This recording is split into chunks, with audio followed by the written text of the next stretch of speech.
Good morning, everyone. Can we calm down? Yeah, thank you. Good morning, everyone, and welcome to today's Statutory Resources Scrutiny Board meeting. My name is Councillor Asghar Khan, and I will be chairing today's meeting. As usual, as you know, this meeting is webcast live on Leeds City Council YouTube channel, and I welcome everyone watching through YouTube.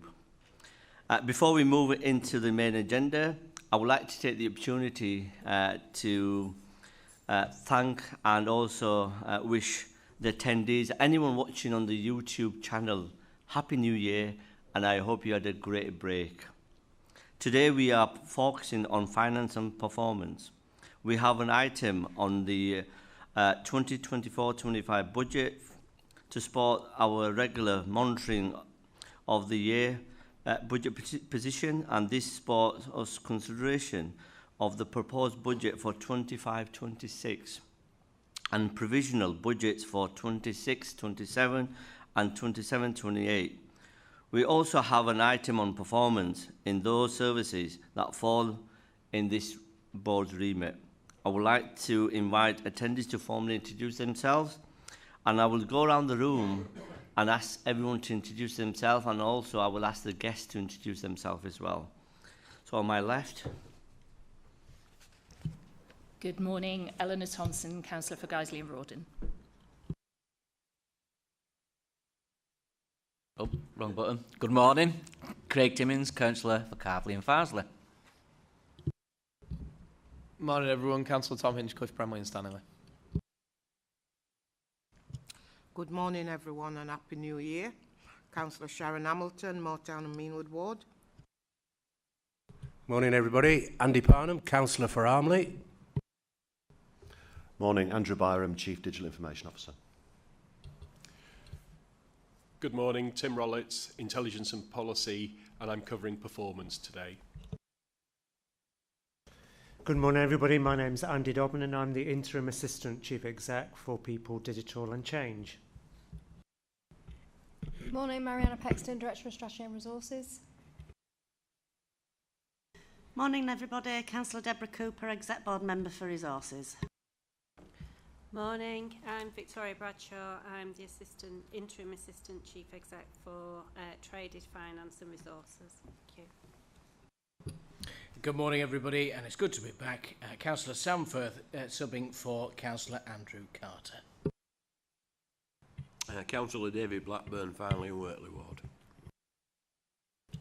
Councillor Winkage, representing Morley South. Councillor Diane Chapman from Rothwell Ward. Good morning, Billy Flynn, Councillor for Adler Wharfdale. Morning everyone, Rob Clayton, I'm the Scrutiny Advisor to the Board.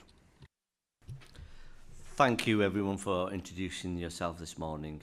Moving on to agenda then, can I ask Rob to take us through the first 5 items of the business, please? Yes, thank you, Chair. Yes, so just the formal items of business that we consider each time we meet. Agenda item 1 is appeals, Chair, and there are no appeals against the refusal of inspection of documents. Agenda item 2 is exclusions, information from the public, and there are no items which require the exclusion of the press and the public. Item 3, there are no late items, Chair, under late items. Item 4 is declarations of interest, and I will briefly pause just to allow any members to declare any. I shall take silence as none. Item 5 is apologies, and as already referenced by Councillor Firth, we do have one apology from Councillor Andrew Carter, with Councillor Firth attending as a substitute. Thank you, Chair. Thank you, Rob. So that takes us to item 6, is the minutes of the previous meeting held on the 9th of December 2024. Do members accept these minutes are true and correct records? Thank you.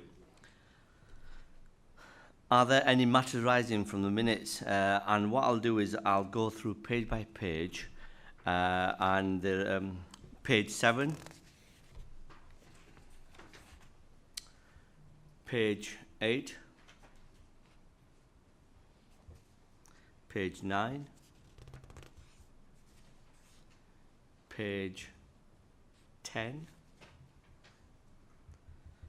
page 11, page 12, page 13, and finally page 14. Any matter arising? No. Thank you. And are there any matters arising, Rob, that you want to report back, please? Just briefly, Chair, yes, minute 53, there was a request for additional information relating to the Meals at Home service, which I hope members have now received. So just to close that off, Chair. Thank you. Thank you. Now we will move on to agenda item number 7, page 15 of our agenda pack, which looks at the year's financial performance for 2024-25. Victoria, over to you to introduce the report, please. Thank you, Chair. So this is the Financial Health Monitoring Report for October, and it is reporting an overspend position of 20.7 million. That is a reduction to where we were on the previous monitoring report, but that's due to us starting to bring in now the mitigations around those overspends that the directorates are reporting. The pressures are mainly within adults and children's, which we have been reporting for some time now. Adults is increasing, and I think we covered this previously at the last scrutiny meeting, and it's mainly due to the trends that we're seeing in the older adults and the position of the not reducing as we would expect at this time of year, and that's created an additional pressure in that service. There's also a couple of savings proposals that we're still forecasting to be implemented, but we're just monitoring that position very closely just to make sure that that happens. If it doesn't, then that pressure will come through in the monitoring that will go to February Executive Board. As I said, we are starting to bring in now the mitigations, so you will see for the rest of the year that position coming down until we've got a balanced budget for the provisional report that will be reported in March Executive Board. We had planned for those mitigations, so we'd set up the strategic contingency reserve for this purpose, and we are also looking at other options. However, in the interim, we are still keeping in place the controls that we've had in since the summer around the vacancy freeze, around the essential spend only, critical spend on services, and we're also looking at agency and overtime to see where we can reduce that. Obviously, it's quite difficult because the high spend in those areas is mainly in those statutory services that we need to cover. So I think those are the main things from the monetary report. The only thing that I would say is the next report does take into account the pressures that we've seen this year, so in the provisional budget, and that's why we have got a big budget gap for next year, is to recognise that those pressures will continue into the next financial year. Okay, thank you. Thank you, Victoria. Before I bring the board members for comments or questions, can I ask Councillor Cooper, does she want to comment at this stage? I don't think there's a need for me to come in at this stage. I'll wait for comments from Scrutiny Board members. Chair, if that's okay. Thank you, Councillor Cooper. I will open to board members now then. Any questions? Well, that's unusual for Victoria. Victoria, if we are unable to reduce the year pressure between now and the end of the March, is there enough resources in the contingency reserves or other reserves to cover the projected overspend? There are a number of mitigations that we're taking to manage the position, and the main ones are in the strategic contingency reserve and other reserves which we've used. So as long as the position doesn't get any worse to what we're forecasting at the moment, taking into account what we've said about adults and those savings, then there will be enough to balance the budget for this year. Obviously, then that does make us into a more risky position for next year, which is why we're looking at how we can put something in reserves to mitigate some of that for next year. And we're also working on a plan B that we would put in place very quickly if we started to move away. But as I said, we have put a lot in the budget around demand pressures and the national living wage, etc. for next year. Thank you. Thank you. Councillor Timmins. Hi. In our pre-meet, Councillor Parnham brought up the cost of children looked after in external providers, and I think we're doing a lot of good work bringing that into house, but what do you think we can do to accelerate that, because it would be a massive saving for us? So as you said, there's a lot of work going on around external provision for looked after children, but we are dealing with children who've got complex needs, who've not had the best start in life, so it does take time. It takes time as well to provide the provision within the city, which is one area of work that we're working on, so the small group living homes, but it does take at least 9 months from the date of purchase to get through all the hoops that you have to jump through around registration, around recruitment to those posts, around and then working with the children to actually move them, because you can't just move them at the day after. You've got to work with them so that they're settled. There's also a lot of work going on around families, so reunification, enabling the children to go home. So all this does take time. We are a lot quicker than we were previously, so when we started to become aware of this position and the work that we've undertaken, we've learnt a lot of lessons, and working closely with the Directorate on how we try and mitigate those. And I think at the moment we are going as fast as we can. Okay, thank you. Thank you.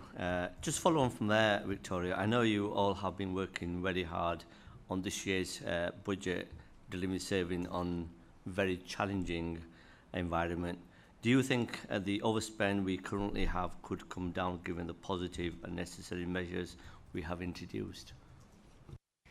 I think because of those measures that we've introduced, this position isn't as bad as it could have been if we hadn't have introduced those measures. What I will say is that there is still work going on it, so we could see the position reduced for that basis, which would mean that we'd have some to stay in reserves for next year.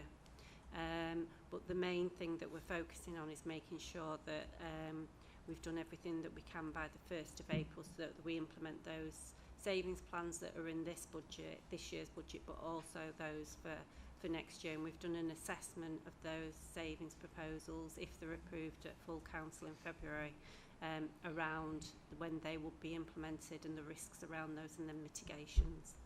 Thank you. Thank you. Before I conclude this item, is there any more questions or comments? Yeah, Councillor Thompson. Just very briefly, a huge thank you. It's absolutely incredible the work that's been going on to keep services going, keep us all afloat. Councillor Firth. Thank you to everybody so far for the answers to our questions. I just wanted to ask, in terms of, you mentioned there about us placing money as we can for next year in terms of the reserves.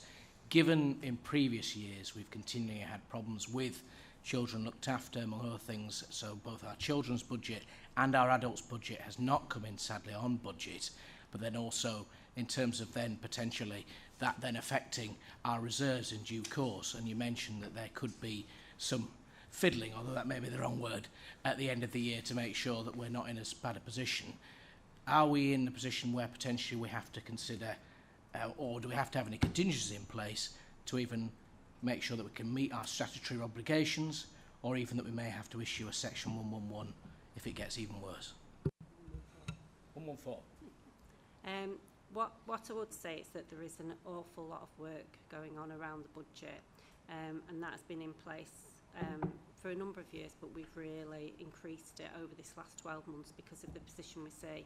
When we set the budget, for it to be robust, we do, that's why we set up the Strategic Contingency Reserve and the Social Care Reserve, because we reflect that nationally the system isn't funded for what we need to provide. And I think every local authority is struggling with this, both in adults and children's services. What we have done is, when we looked at the medium-term financial strategy through the summer, we looked at the projections of forecasting of where we think the position's going to be.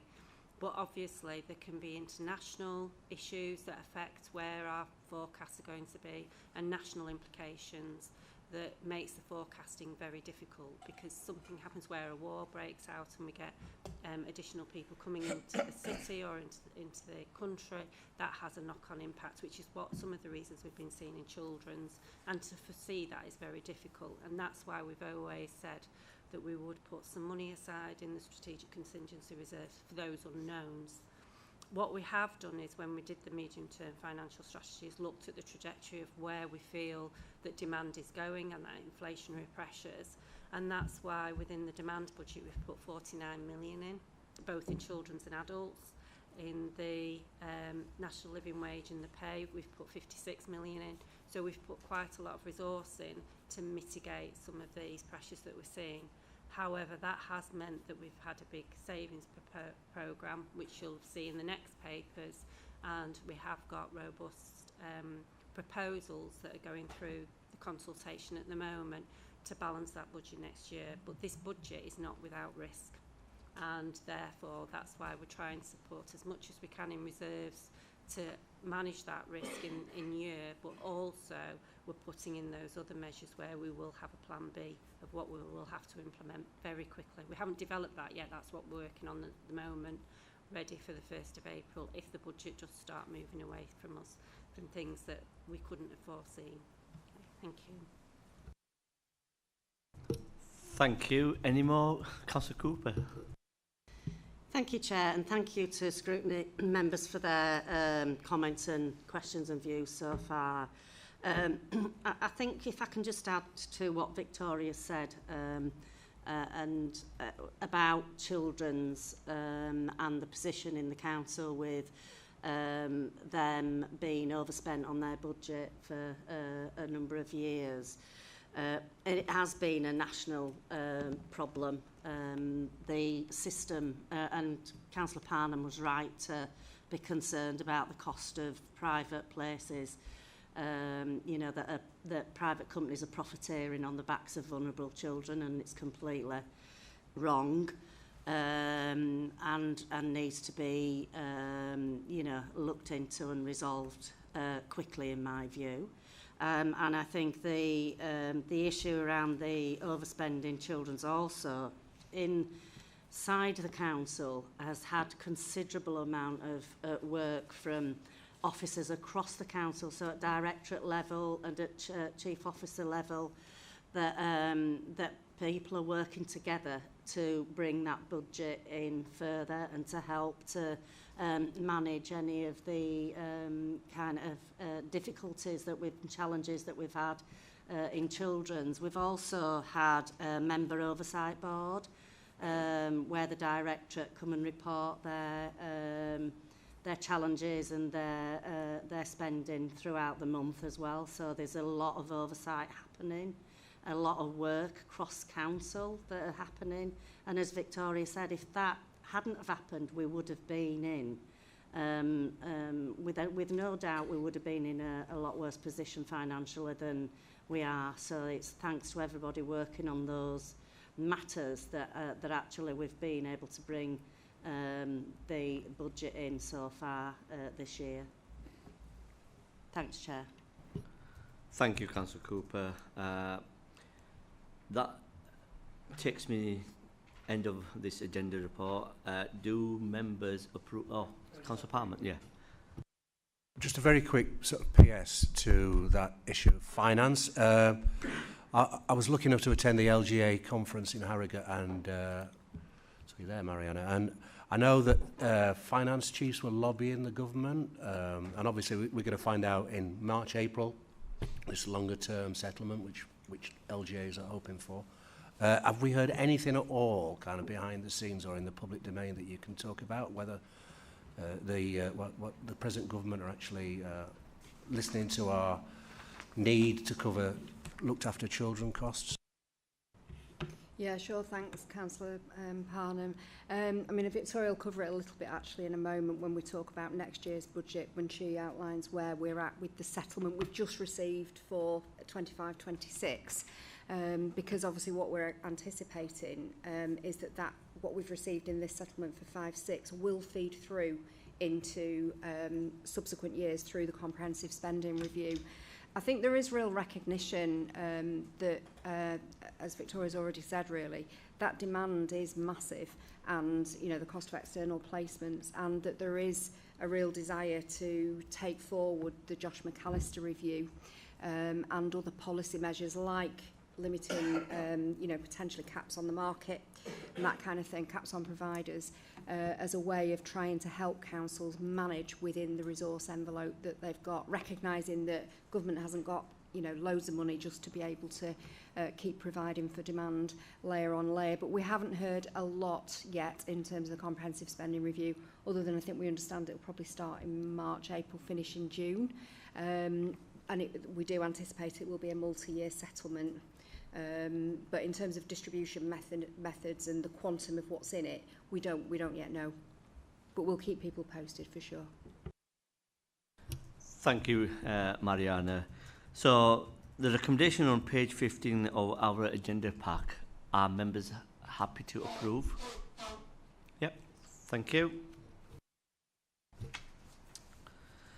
We can now move on to item 8, page 69 of the pack, which is a report of the proposed budget for 25-26 and provisional budget for future years. As part of the budget policy framework, scrutiny is consulted on the proposed. So this is our chance to provide feedback to the exec board as part of the process and follow the working group we had in December.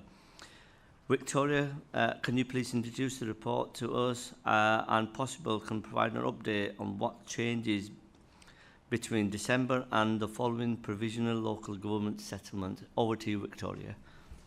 Thank you, Chair.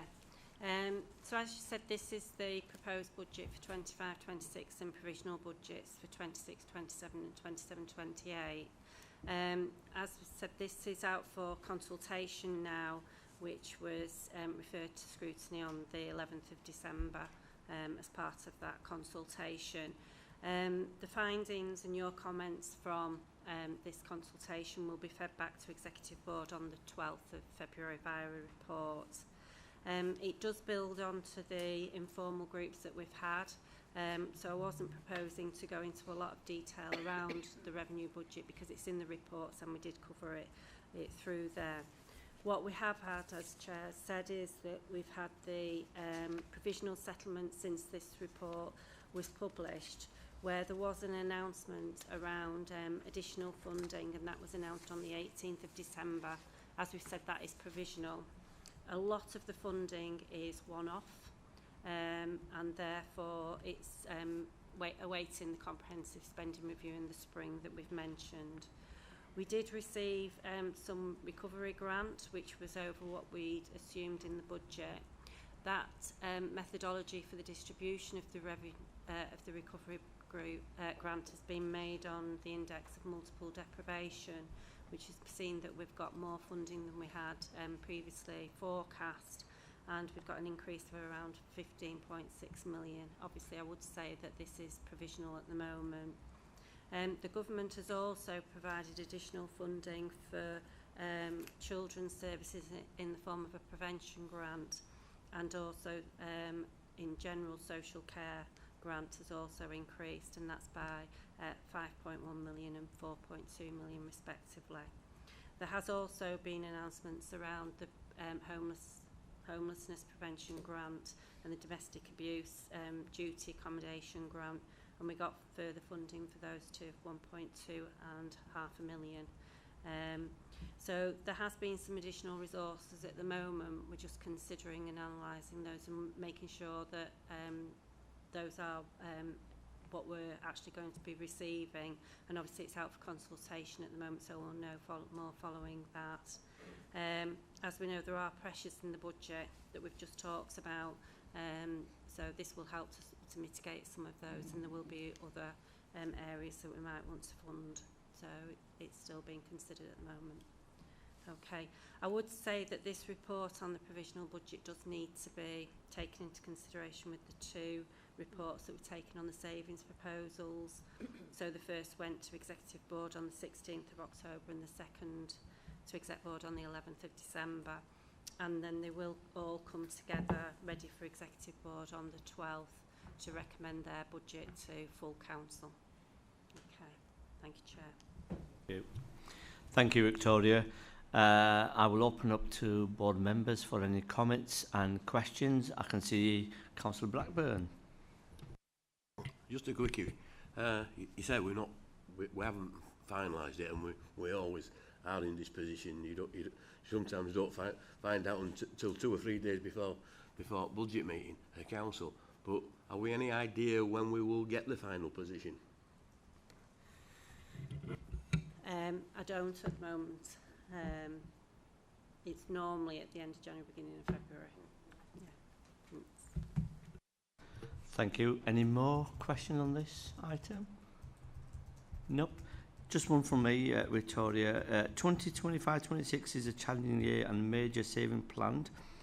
Are you confident that the budget saving plan, given their scale, will be enough to balance the budget for 25-26? So what I would say, Chair, is that the proposed budget that's been put forward with those two reports around the savings proposals that went to October and December Executive Board do present a balanced position. What we are doing now is going through those savings proposals and risk rating them, and what we're doing is making an assessment of the implementation and the things that could stop us from implementing those proposals, and doing an assessment based on those, and that's where we would then say that if these didn't happen as we were expecting them to do, we would have that plan B that we would put in place, and that's what we're working on at the moment. So my view is that the budget that was put forward to Executive Board in December, and which will come again in February, is robust to balance the budget next year, as long as there aren't any variables. It's those variables that we're looking at the moment around the risks. Okay, thank you. Finally, have we had any conversation with the trade union on the budget process so far? Thank you, Chair. Yes, I can answer that. So a number of things to stress in terms of our trade union engagement. So first of all, throughout the year, we do spend a fair bit of time talking to the trade unions about the financial position. So Victoria and her team will give briefings to our trade unions when we meet with them formally, and Councillor Cooper is also part of those conversations. Second thing is that we also have a very specific briefing with the trade unions immediately prior to the budget proposals going to Exec Board. So our trade unions are aware of the content, and importantly, they're aware of the content prior to our staff being notified. So we make sure that they are briefed and aware. And I think the third part of that engagement is when a budget proposal is considered by Exec Board and it triggers into a formal consultation process. Obviously, we will then spend a fair bit of time with the trade unions, engaging with them through a formal collective consultation framework if it has impacts on our workforce. So we do have a fairly robust structure to manage that, Chair. Thank you. Good, thank you. Councillor Firth. Thank you, Chair. Further to what's just been talked about by the Interim Assistant Chief Exec about assessments in terms of the impact of potential problems with the amount of money that certain proposals may actually bring in, would it not have been better to have done impact assessments previously before we proposed and put forward what we were about to potentially take forward? For example, in some areas like district centre or even car parks charges, where you have no impact assessments and therefore as a result don't know what the impact will be, and therefore that may have an impact on our bottom line when it comes to the budget, and therefore as a result have an issue in terms of a plan B that will need full scrutiny as well. What I would say is that we are doing a lot of work on the savings proposals, and as part of that we do assess the risks within them. When we get to this time of year, we do an assessment on when we think the implementation of the proposal will be and what are the risks around those. I would say that because of the economic position that we're in and also the financial position, there'll be no budget that isn't without risk and no proposal, because you can't forecast everything that you think is going to happen. You can do it on the best knowledge that you've got at the time, which is what we're assessing at the moment. It is part of the budget process, and the timeframes are very, very tight. So there's an awful lot of work that's gone on over the last couple of years around savings proposals, and that's why we're trying to get this as robust as we can do. But I think we're all working in very challenging times, and the impacts are really difficult to assess sometimes, and that's what we're looking at.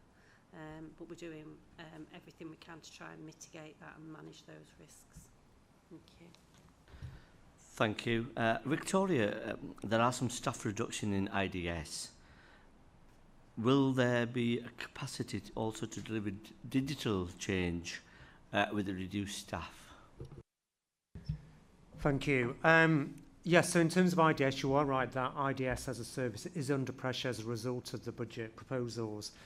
However, the current context at the moment is our deliberate strategy within IDS to shift a lot of our resource and effort away from servicing our old legacy systems, our on-premise centres that we run, and the bespoke line of business apps that we're running. And if we can shift away towards cloud-based technology to more standardised, integrated systems, then that will free up more capacity within IDS to focus on that digital change and digital transformation. And Andrew and his team are working through that at the moment by looking at our skill mix. We'll do a more formal structural review of that service to enable that transition. I'll just pause there because Andrew may himself want to come in and add anything.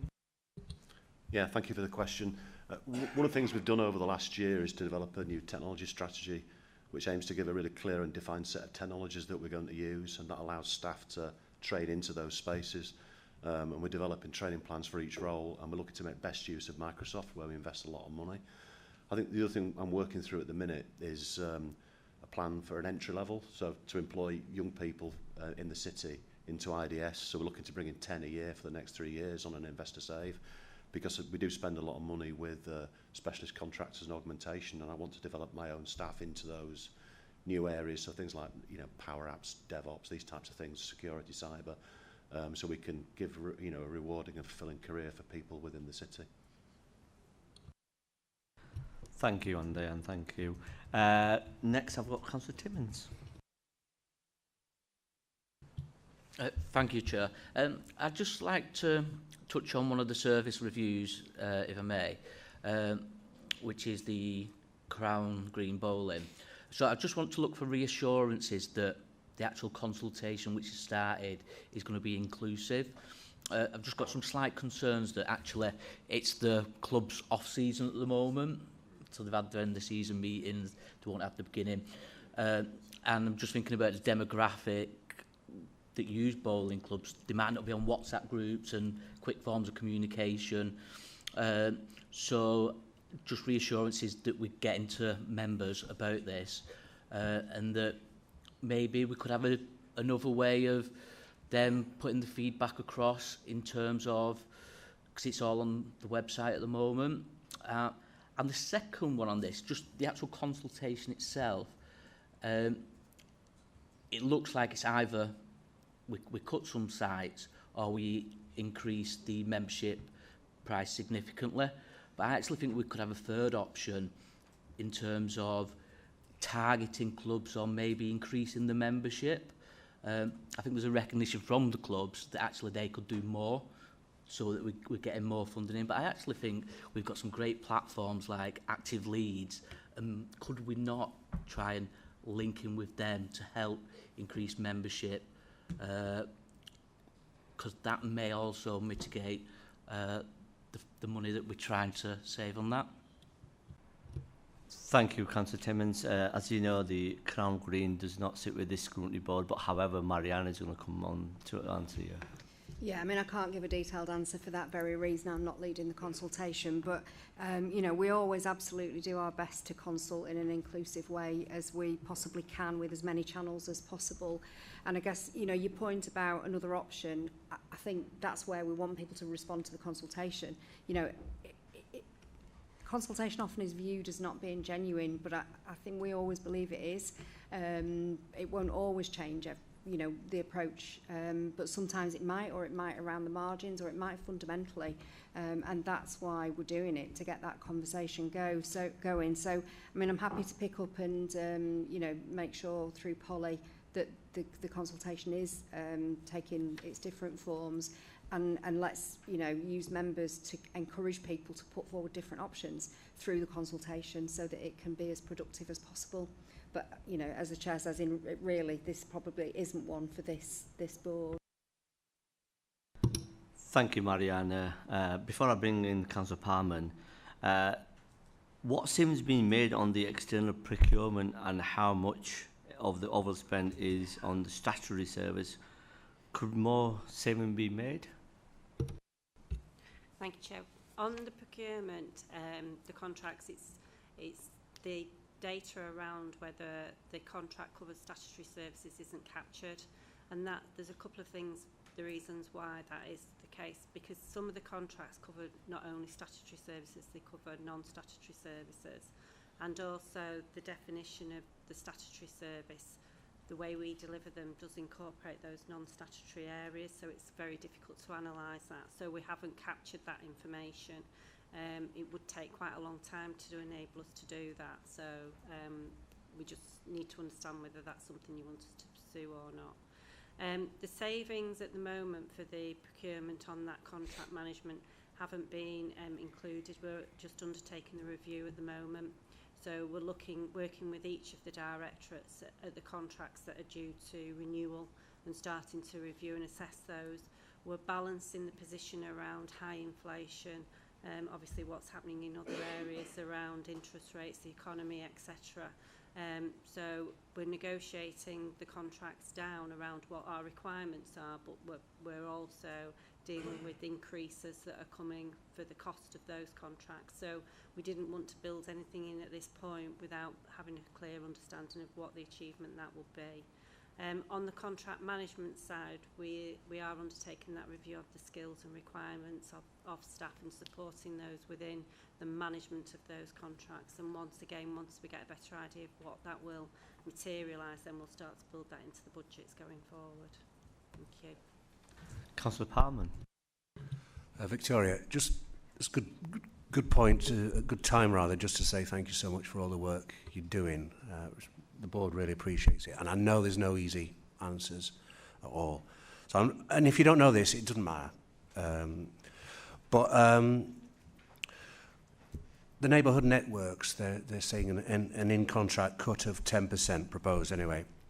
And I represent a priority ward with where one of the neighbourhood networks, Armley Helping Hands, do an extremely large amount of work within the community. Now, the chief exec has asked me, you know, does the council appreciate the knock-on effects of cutting this because of, you know, the unintended consequences? And I've said I'm sure they do, and they're trying to do and mitigate it. So my question really, without specific about Armley Helping Hands, has there been any weighting done for the priority awards? You know, when it comes to the cuts, I know it's a bit of a specific question, you might not know, but just on that, for each of the savings proposals, there is an equality impact assessment done on them so that we understand the impacts or potential impact that it could have on our different characteristic groups. On that specific one, I'm not sure about the priorities within the neighbourhood networks, what they've been assessed on, but we can find that on lists. Thank you. Councillor Cooper, and just on Councillor Parman, as you know, once again, your question, special on neighbourhood networks, does not sit with the Scrutiny Board. It sits with the Adults Social Services. So Councillor Cooper is going to come in anyway. Just to try and be helpful in terms of the questions around some of the service reviews. So The service reviews for any budget reductions sit with that directorate itself, and so their scrutiny board is responsible then for looking into those particular service reviews. Excuse me. What I can say though is that I do know that work is being undertaken by the directors and their staff to look into all of these proposals as well as while they're out for consultation. They're still working on them as well. So it's not like there's a proposal put forward and nothing happens until the consultation's finished and the end of it. They're still working through all of those individual service reviews and the variances around all of that. So the proposal being up to a 10%, not necessarily a 10% reduction in neighbourhood networks as well. And I do know that adult social services are working with each neighbourhood network and offering meetings with them to talk about what the impact might well be to them, so that they can consider themselves then that proposal for a reduction within their directorate.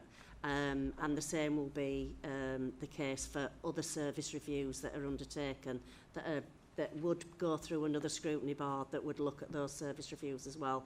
But just to give you some reassurance that that these are proposals that are being consulted on, and they are yet to be fed back to establish whether they go forward in the budget for February.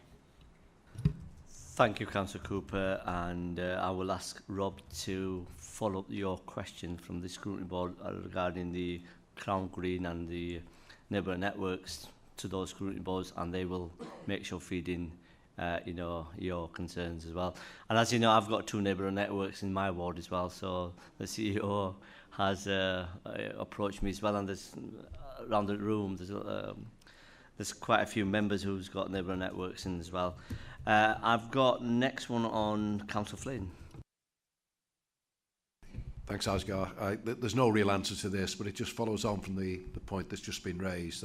I've certainly brought up this business on a number of occasions. The fact that we're asked to look at either the current year's, current month's sort of savings, whatever they are, or whatever the medium-term financial strategy savings are.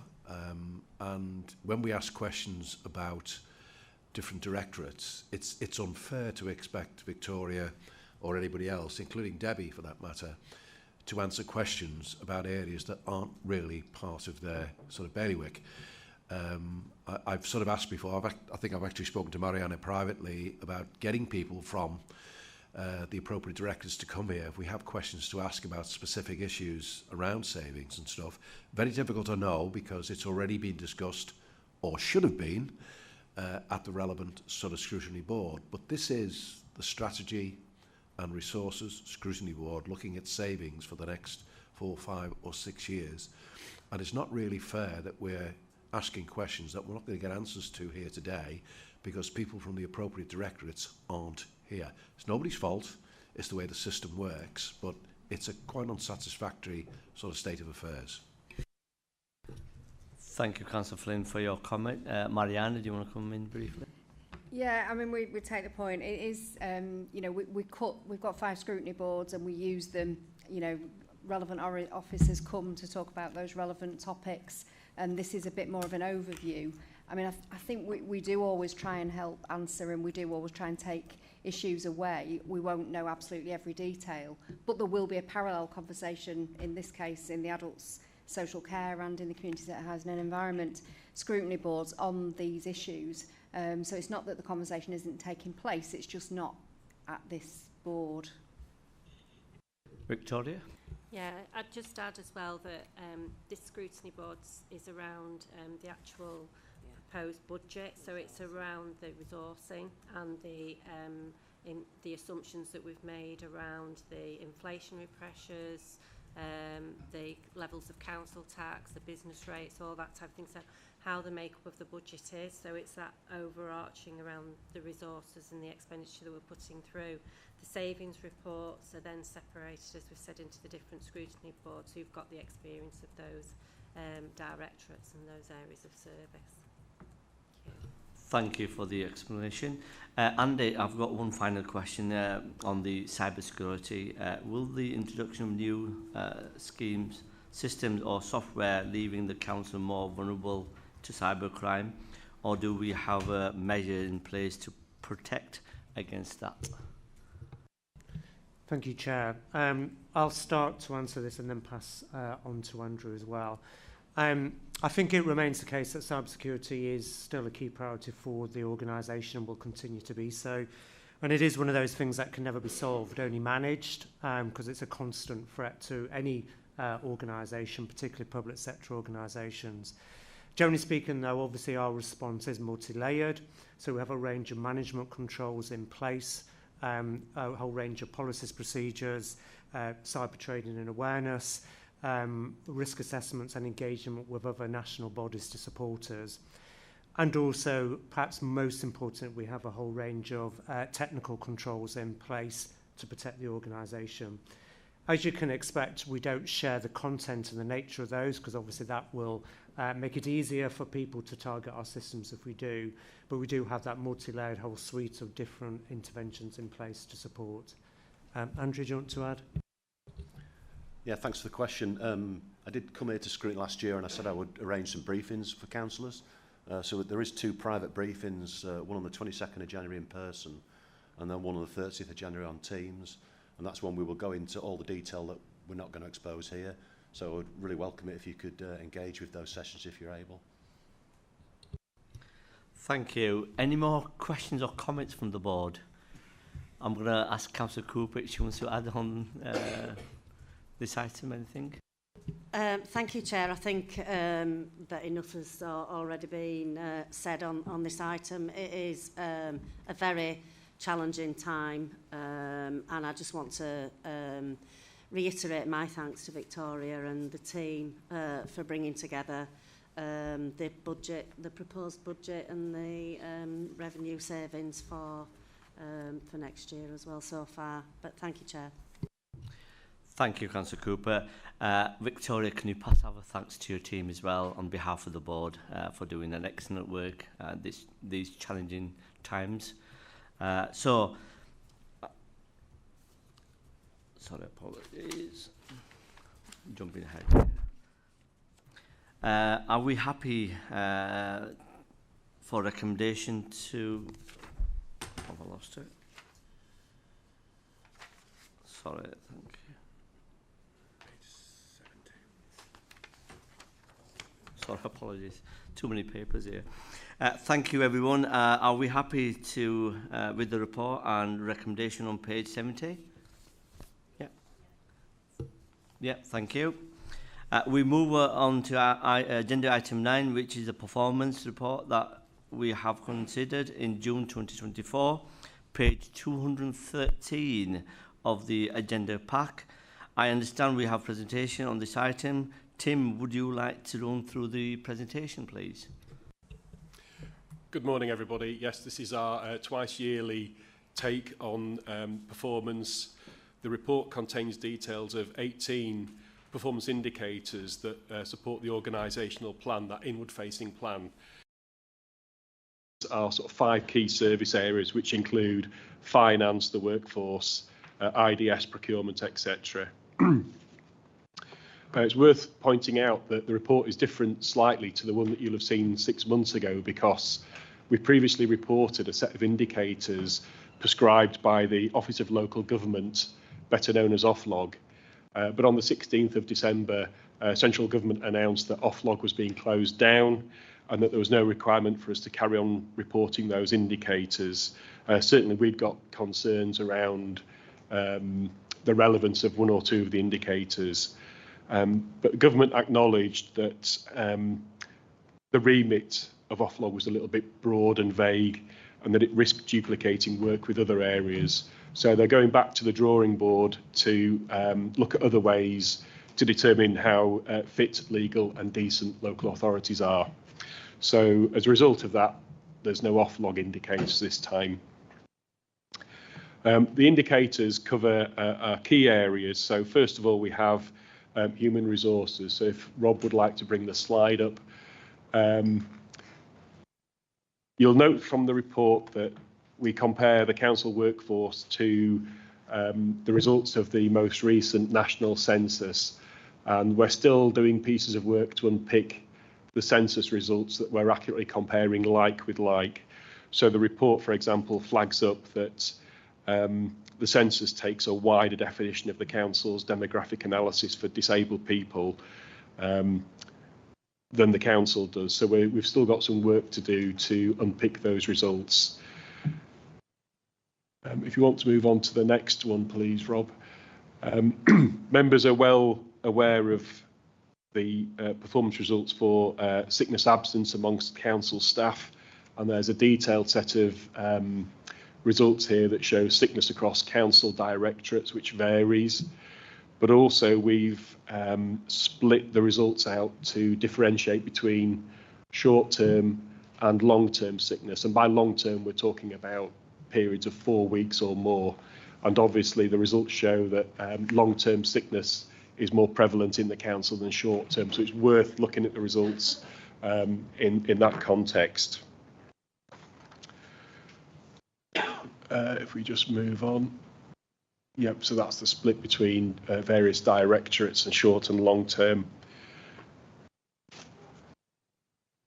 So moving on to the finance KPIs, you'll notice from the finance report that we reviewed earlier this morning, there was a slight dip in council tax income collection, and that's due to a number of factors which include every year an increase in council tax coupled with the ongoing impact of cost of living. But as we point out in the report, that's a national issue. It's not just something that's specific to Leeds City Council. That's worth pointing that out. Next slide, please, Rob. Then we've got the customer relations performance results, and that's how quickly we can turn around complaints from members of the public. And again, it varies across the services depending on the nature of the complaints. Next slide, please, Rob. That's it. Finally, we've got some procurement and commercial services KPIs, and following Chair's brief, we delved into the KPI that's all around the amount of business that we do with local businesses. There was a query about why the target was given as 51.97%. And when we've delved back to the procurement strategy, the strategy actually outlines that the target should be not just local businesses, but small, medium enterprises as well. So we'll be doing a piece of work to look at targets and whether they're the correct ones to apply across the board. So with that in mind, I'm quite happy to answer questions.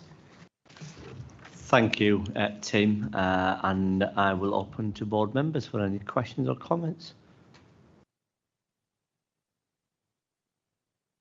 Oh, while you get a laptop, Tim, attendance was highlighted in our December's meeting as a key issue for frontline service in terms of cost. The figure shows a small increase in absent. How do we plan to reverse that? Chair, I'll respond to that. So you are right, there has been a very slight increase in some services. And as we've talked before in scrutiny, obviously our attendance management results are very variable, depending on which directorate, which services, which teams, but also the particular different occupational groups and demographics because of our diversity. So there's a huge, big variation. In terms of those frontline services, as an organisation, what we have done really for the last year and a half, 2 years, is have very specific task forces concentrating effort within those frontline services that have a tendency for a higher level of sickness absence. So we can pivot our support, our advice, our guidance, our policy intervention in those very particular areas. And that is working in a number of services. So when we drill down looking at some of those frontline services, where we've offered more support and more guidance for staff and managers, whether that's wellbeing support and managerial intervention, we are seeing some notable improvements. Obviously, it does vary, as I say, depending on the particular services. And I think because of the time of the year, then we would expect to see a slight increase in sickness absence coming into the winter months and our term time only staff returning from the summer break. So there is some explanation for that, but it is very much about focusing our particular intervention in those frontline services. Thank you. Councillor Hamilton. Thank you, Chair. My question is regarding the 240 staff reduction that you're looking at. Is that across the board, or is it just specific area office staff, you know, with regards to voluntary retirement and reducing the numbers of staff? So the figure of 750 is reduced to 240? I'm answering my own question. Yes, so that figure does refer to those that are specifically referenced within the service reviews that you've rightly mentioned, the 240 figure.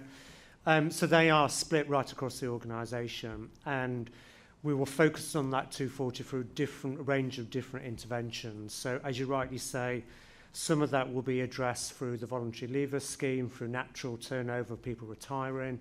It may also be affected by people being flexibly deployed around the organisation. But also some of that may be influenced by the deletion of vacant posts as well. So it is a bit of a mixed bag. So it's not all in one area. Neither is our response to that sort of a monolithic response. It is very variable.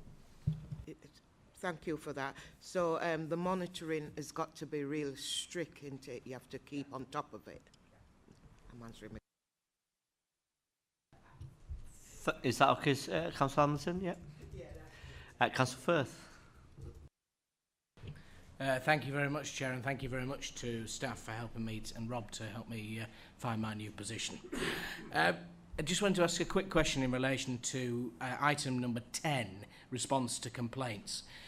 First of all, comparing it to the previous report that was issued, that we reviewed as a committee in January last year, there was an actual decline in the figure from July to September 2023 in terms of the number of complaints responded to within the target, from 80 to 77%. Just wondered if there was any clarification on whether that's something that's quite usual in terms of a reconfiguration of the figures, or whether there was any inaccuracy in the previous report.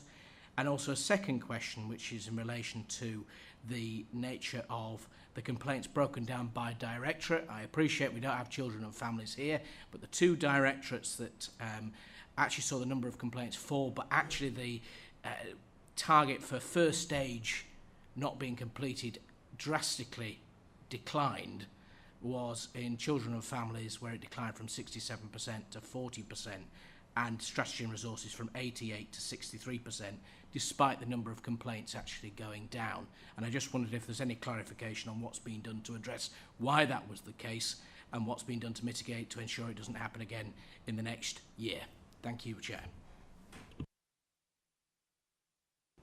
Thank you, Councillor. Thank you, Chair. Yeah, I mean, we probably haven't got detailed answers between us on that. In terms of the first point you make, though, the drop from 80 to 77, that is probably just, there are always going to be variations in the amount of complaints that we get. It's not a significantly different figure. So I think that is probably just explained by that variation. The second point you make in terms of relative performance, what I would say is complaints features, you know, on corporate leadership team agenda periodically, and you know, there is a focus on trying to get that performance up as best we can, so that we're serving our customers as well as we can. But we do get peaks of activity, and I think children and families particularly have had a peak of activity, and I think we've had some others within civic enterprise leads, I think, is the ones in strategy and resources, where we've had, you know, an increased number of complaints. And sometimes capacity issues mean that they do just take us longer to to get to those, and that's what explained the reduction in performance. What I would say is we're always aiming to get that straight back up and try and correct that as far as we can. If that's something, say for example, trying to learn from complaints. So say for example we got a number of complaints about a particular issue, something on the website or a bit of process or a letter or whatever, we would try and correct that to avoid future complaints. But you know, there is just that customer demand that isn't in our control, and we do our best to respond to it as best we can. Thank you. Councillor Firth, you want to come back? Thank you, Chair, and thank you for the answer, Mariana. I think the one thing I would say on that point is the fact that it isn't all a bad story. I'm not trying to rain on the parade. There are some incredible improvements. It's just that it's interesting that those that have seen the decline have also seen quite a radical decline in terms of the actual stage 1 completion, and that's where it's interesting to hear that. And the question about the 77 to 80% was actually the fact that the figure that had been quoted in the previous report had changed, and it was to ask furthermore to what that detail is. Could I then just ask a further question in relation to, you've mentioned about scrapping the off-log figures. Does it not feel a little bit of a waste of time that we've had those figures in the previous 2 reports, that we actually have scrapped them before we've even had the chance to have a 1-year full data set to compare 1 year to the previous year in terms of the reports that have been provided to this board? Is it Victoria you want to come? So on the off-log indicators, a lot of them were already within our performance indicators anyway.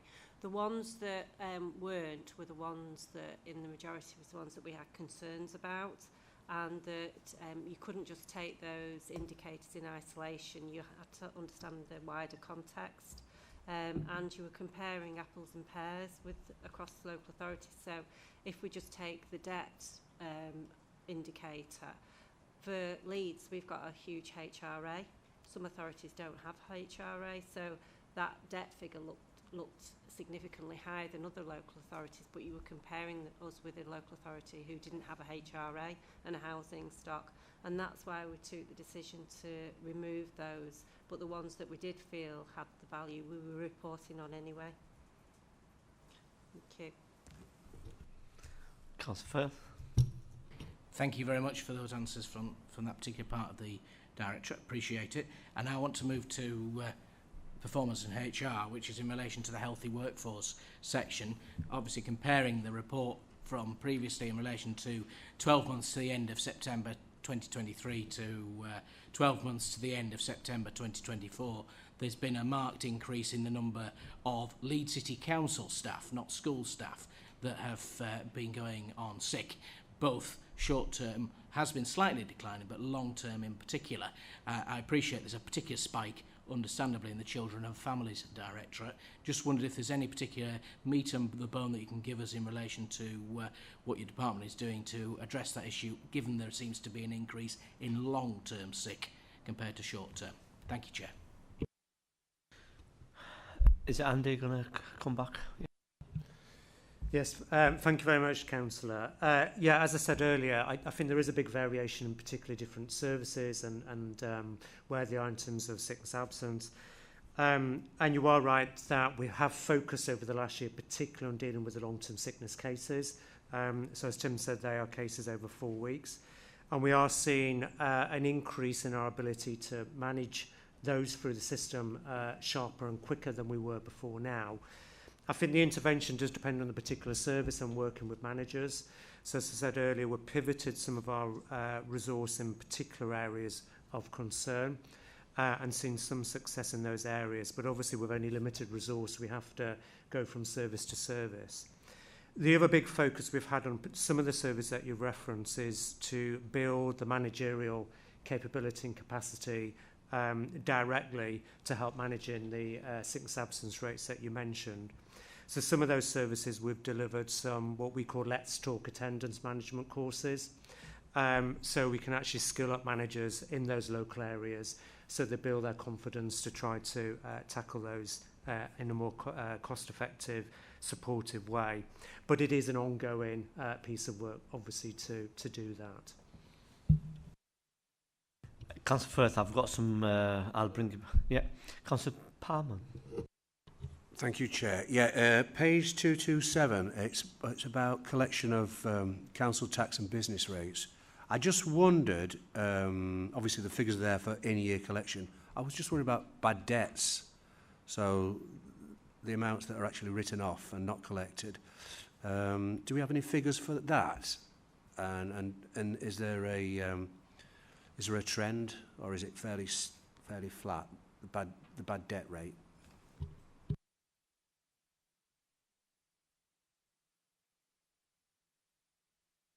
Victoria, do you want to respond back? Thank you. I haven't got the figures to hand, but I can get the figures and circulate them. When we do an assessment at the beginning of the year when the council tax and business rates is set, we do have a look at the collection rates and what we forecast that we will collect in year, and then we do take a judgment on the bad debt provisions that we provide for. I can't remember off the top of my head which year it is, but from I think it's 2 years previous, we do provide for 100% of that bad debt. But I'll get you those figures and circulate them to you. Thank you, Victoria. Anybody else? Board members? Councillor Hamilton and Councillor Firth, you'll come back. Right, thanks. It's just on page 223 with regards to the ethnicity pay gap reported. My question is, are we looking at that at this moment in time, or are we just going to sit and wait till the date that the government say it's coming in? Because I would like to see those figures. Yes, we're certainly assuming that we will and we should report on the ethnic pay gap. So we're just doing the number crunching at the moment. So once we've done the number crunching, then we're obviously more than happy to share that with you. Thank you. And Councillor Firth? One quick question related to that, similarly on a similar item. Given that the gender pay gap has drastically come down over the last few years, since I know that it was something that particular my colleague Councillor Robinson, who used to be on this board, used to pursue quite vociferously. I just wanted to ask, it says that the figure is due early 2025 for the gender pay gap for the 31st of March 2024. Do we have that figure to hand, or when can we expect it? So I don't have that figure yet, because it is always done on it's always a snapshot at a particular point in time, and that time is always 31st of March. So we don't have that figure yet, and we will run that figure on that date at that snapshot, and then we will share it at the right time. Can I just ask, given that it's 2024 that we're talking about, is that captured then at the end of the financial year? Thank you, Andy. There's no more questions. I can see around the room. No more hands up. Oh, yeah. Can I ask Councillor Cooper, does she want to add anything now, or then we'll just conclude Thank the you, Chair. And just thank you to you and board members for their interest, comments and questions and views as always.